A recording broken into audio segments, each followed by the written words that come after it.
మీ అందరికీ తెలిసిందే, సింగరేణి కాలరీస్ తెలంగాణ రాష్ట్రానికి ఉన్నటువంటి అతిపెద్ద ప్రభుత్వ రంగ సంస్థ.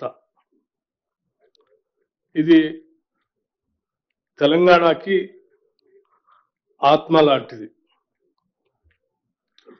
సింగరేణి కాలరీస్ కేవలం బొగ్గుని ఉత్పత్తి చేసి తద్వారా విద్యుత్కి లేకపోతే ఇతర పరిశ్రమలకి సప్లై చేసేటువంటి సంస్థ మాత్రమే కాదు. సింగరేణి కాలరీస్ బొగ్గు ఉత్పత్తితో పాటు లక్షలాది మంది నిరుద్యోగ యువతి యువకులకి ఉద్యోగ గనిగా కూడా ఉన్నటువంటి మాట కూడా మనందరికీ తెలిసిందే. 100 సంవత్సరాల పైబడి ఉన్నటువంటి సింగరేణి స్థాపించిన సింగరేణి సంస్థని కాంగ్రెస్ ప్రభుత్వం, రాష్ట్ర ముఖ్యమంత్రి రేవంత్ రెడ్డి గారి నాయకత్వంలో ఉన్నటువంటి ఇందిరమ్మ ప్రభుత్వం, ప్రజాప్రభుత్వం అత్యంత ప్రతిష్టాత్మకమైనటువంటి ప్రభుత్వ రంగ సంస్థగా చూస్తూ దీని అభివృద్ధి కోసం, అట్లాగే దీనిలో పనిచేసే కార్మిక సోదరులు అందరి సంక్షేమం కోసం నిరంతరం ఆలోచన చేస్తూ ముందుకు పోతా ఉన్నాం.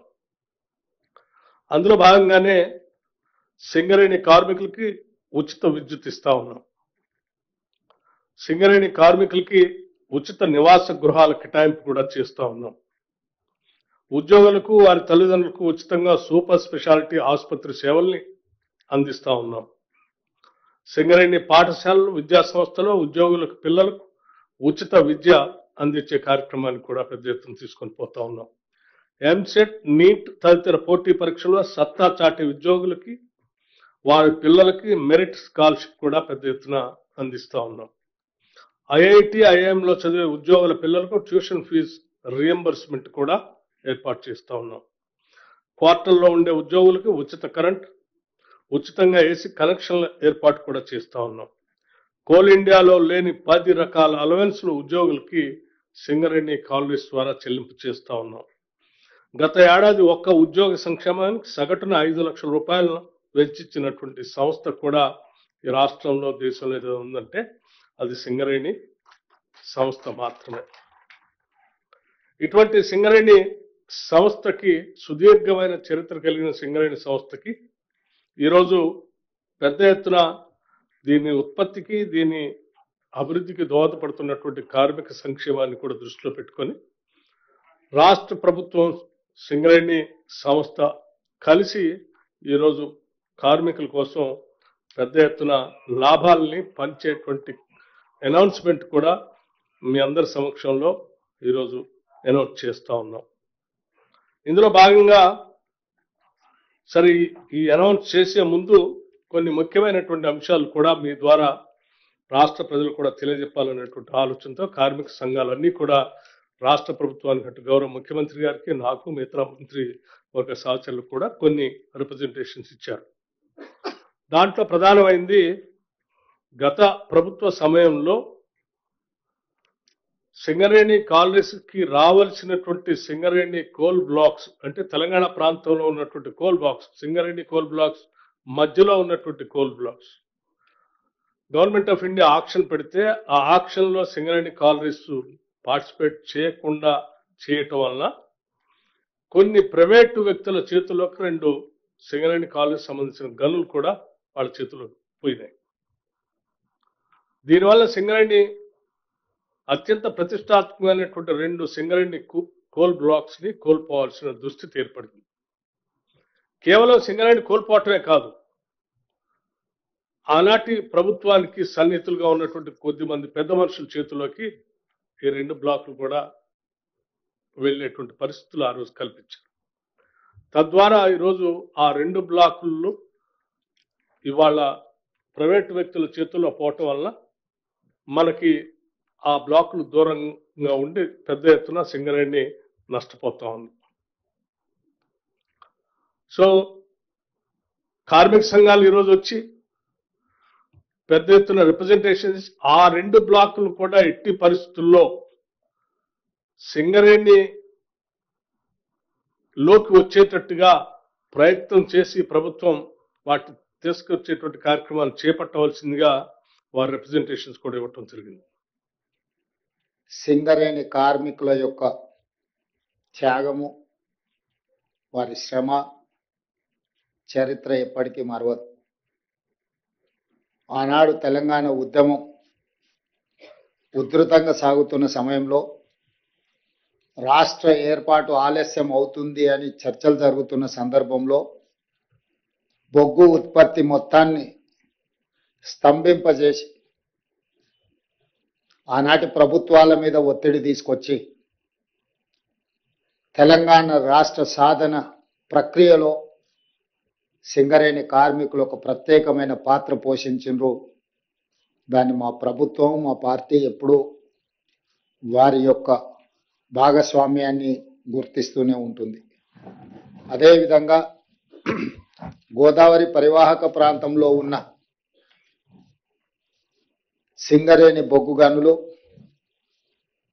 ఈ దేశానికి, జాతికే వెలుగులను అందిస్తున్నాయి.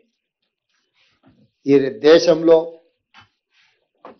వెలుగులు విరజల్లుతున్నాయి అని అంటే సింగరేణి కార్మికుల యొక్క శ్రమ, మీరు ఉత్పత్తి చేసిన బొగ్గు ఈనాడు దేశానికి వెలుగులు ఇవ్వడమే కాదు, ఈనాడు పరిశ్రమలను నడిపించి ఆ పరిశ్రమలను లాభసాటి బాటలో నడిపించడంలో కూడా సింగరేణి కార్మికులు ప్రత్యేకమైన పాత్ర పోషిస్తున్నారు. మరి నిరంతరం కష్టపడి ఈ జాతీయ ఆదాయంలో, రాష్ట్ర ఆదాయంలో అత్యంత కీలక పాత్ర పోషిస్తున్న కార్మికులకు ఆ సంస్థకు వచ్చిన లాభాలలో భాగస్వాములను చేయాలని, వాళ్ళకు వాటాలు పంచాలని, ఒకనాడు సింగరేణి సంస్థ నష్టాలలో కూరుకుపోయి మూతపడుతుంది అనుకున్న సందర్భంలో కాకా వెంకటస్వామి గారు కేంద్ర ప్రభుత్వంతో సంప్రదించి ఆనాడు ఈ సంస్థను ఆదుకోవడానికి అవసరమైన చర్యలన్నిటిని కూడా చేపట్టింది. ఆ తర్వాత సింగరేణి సంస్థ వెనక్కి తిరిగి చూడకుండా లాభాల బాటలో నడుస్తూ ఉంది. ఆ వచ్చిన లాభాలలో శ్రమశక్తిని నమ్ముకున్న కార్మికులకు వాటాలు పంచాలని మన ప్రభుత్వం నిర్ణయం తీసుకొని ఈరోజు మిత్రులు బట్టి విక్రమార్క గారు ఒక మంచి ఆలోచనతోటి కార్మికులను అభినందిస్తూనే, కార్మికులకు బోనస్లు పంచుతూనే, భవిష్యత్ పెట్టుబడులకు కూడా ప్రణాళిక, భవిష్యత్ తరాలకు సింగరేణి సంస్థను అందించాలంటే భవిష్యత్ ప్రణాళికలు ఉండాలి, సంస్థ విస్తరించాలి, వివిధ రూపాలలో కార్పొరేట్ కంపెనీలతో పోటీ పడే విధంగా ఈ సంస్థను బలోపేతం చేయడానికి ఎన్నో చర్యలను వారు చేపడుతున్నారు. అందులో భాగంగానే లాభాలు 6,394 కోట్లు 2024-25 సంవత్సరానికి లాభాలు వస్తే అందులో కార్మికులకు పంచడానికి దాదాపుగా వారు 4,034 కోట్ల రూపాయలు ఈరోజు వారికి కేటాయించడానికి ముందుకు వచ్చిండ్రు. అదేవిధంగా భవిష్యత్ పెట్టుబడుల కోసం కూడా 2,360 కోట్ల రూపాయలు, వీటిని కూడా వారు ఈరోజు భవిష్యత్ పెట్టుబడుల కోసం 4,034 కోట్ల రూపాయలు, కార్మికులకు బోనస్లు పండుగ సందర్భంగా ఇవ్వడానికి 2,360 కోట్ల రూపాయలు, ఇవి 41,000 పర్మనెంట్ కార్మికుల కోసం ఈ బోనస్. అదేవిధంగా సింగరేణిలో ఉన్న కాంట్రాక్ట్ కార్మికులకు కూడా పండుగ సందర్భంగా మిగతా కార్మికులకు బోనస్ వచ్చి, వీళ్లకు బోనస్ లేకపోతే వాళ్ళు మనసు చిన్నపుచ్చుకుంటారని ఆలోచన చేసి మొట్టమొదటిసారి పోయిన సంవత్సరం భారతదేశంలోనే మొదటిసారి ప్రతి కార్మిక కుటుంబానికి 5,000 రూపాయల బోనస్ ఇవ్వాలని పోయిన సంవత్సరం నిర్ణయం తీసుకోవడం జరిగింది మొట్టమొదటిసారి. ఈసారి 5,500కు పెంచి 30,000 మంది కార్మికులకు దాదాపుగా 819 కోట్ల రూపాయలు ఈ కాంట్రాక్టు కార్మికులకు కూడా ఈ పండుగ సందర్భంగా బోనస్ ఇవ్వాలని మా ప్రభుత్వం నిర్ణయం తీసుకుంది. అందుకే ఈరోజు సింగరేణి కార్మికులకు మనస్ఫూర్తిగా శుభాకాంక్షలు తెలియజేస్తూ, దసరా మీరు ఉత్సాహంగా జరుపుకోవాలి. ఈ దసరా పండుగ మనలో నూతన ఉత్తేజాన్ని నింపాలి. సింగరేణి సంస్థ మరింత లాభాల బాటలో నడవాలి. సింగరేణి సంస్థ కార్పొరేట్ కంపెనీలతో కూడా పోటీ పడి ఈరోజు తలెత్తుకునే విధంగా ఈ సంస్థను నడిపించాలన్న ఆలోచనతోటి ఈ రోజు ఈ లాభాలను కార్మికులకు పంచడమే కాకుండా లాభాలలో నుంచి కొంత భవిష్యత్తు పెట్టుబడులకు కూడా ఒక ప్రణాళికబద్ధంగా ముందుకు వెళ్తున్నది.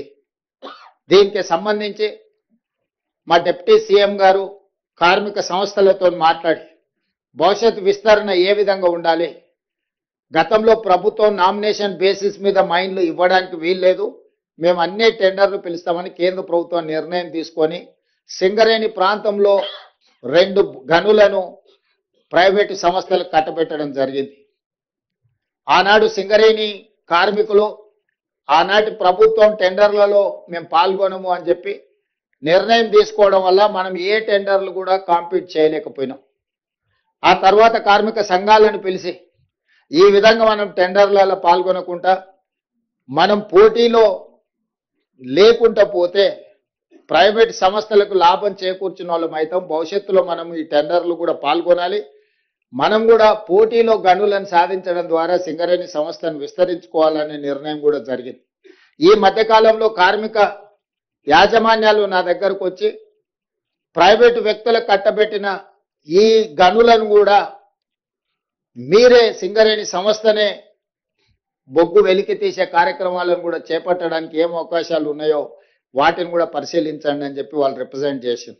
దాంతో నేను ఉప ముఖ్యమంత్రి గారికి సూచన చేసిన దీన్ని ఏ రకంగా ముందుకు వెళ్ళాలి, కేంద్ర ప్రభుత్వం ప్రైవేట్ సంస్థలకు ఇచ్చిన టెండర్లను రద్దు చేసి సరాసరి సింగరేణికి కేటాయిస్తుందా, అవసరం అనుకుంటే వాళ్ళు వేసిన టెండర్ కంటే కూడా కొంచెం ఏమైనా మనం ఎక్కువ ఇస్తే కేంద్ర ప్రభుత్వం ముందుకు వస్తుందా, లేదా ఇతర మార్గాలు ఏమున్నాయో కూడా పరిశీలించమని చెప్పిన.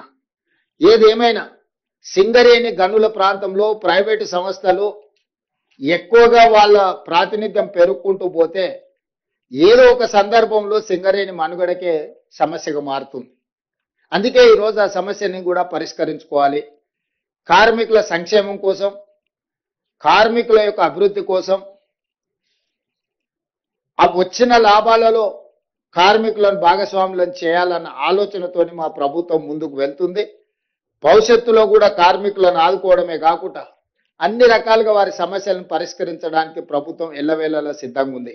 ఈ రోజు మేము ఒక నెంబర్ అనుకొని బోనస్ ప్రకటిద్దాం అనుకున్నాం, కానీ శ్రీధర్ బాబు గారు ఆ ప్రాంతంలో ఉండే శాసనసభ్యులను అందరినీ తీసుకొని వచ్చి లేదు ఇంకా కొంచెం పెంచండి, 11 గంటలకు మీకు అందరికీ ఈ సంతోషకరమైన ప్రకటన చేద్దామని మేము అనుకుంటే వారు వచ్చి గంట సేపు హర్తాలు చేసి దాన్ని ఇంకా కొంచెం పెంచి వారితో పాటు మిగతా శాసనసభ్యులు అందరూ కూడా పెంచాలి, వీలైనంత మేరకు వాళ్ళను ఆదుకోవాలి.